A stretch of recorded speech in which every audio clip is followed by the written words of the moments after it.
वसई विरार महापालिकेमध्ये हे अनधिकृत बांधकामांचं जे साम्राज्य आहे ते फोफावलं बहुजन विकास आघाडीच्या सत्ता काळामध्ये, कारण त्यांचे नेतेच या साम्राज्याच्या निर्मितीमध्ये सहभागी होते.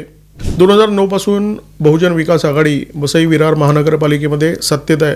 या पक्षाचे बहुतेक नेते, बहुतेक नगरसेवक हे बिल्डर आहेत आणि अशा नगरसेवकांपैकी एक म्हणजे सीताराम गुप्ता. हा सलग 3 टर्म नगरसेवक आहे आणि याच सीताराम गुप्ताने नाला सुपाऱ्यामध्ये 41 अनधिकृत इमारती ठोकण्याचा हा खेळ केला. खरं तर हा सुद्धा मोहराज. खरे करते धरते वेगळेच असतात. जे सीताराम गुप्तासारख्या मोऱ्याला पुढे करतात, अनधिकृत इमारती ठोकतात, त्या इमारतीतील घरं सर्वसामान्याने विकतात आणि बक्कळ पैसा कमवतात.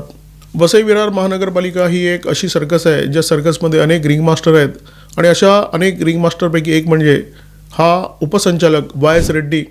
नगररचना विभागाचे सगळे नियम हा माणूस कोळून प्यालेला आहे आणि नियम वाकवायचे कसे, वळवायचे कसे हे याला अचूक ठाऊक आहे.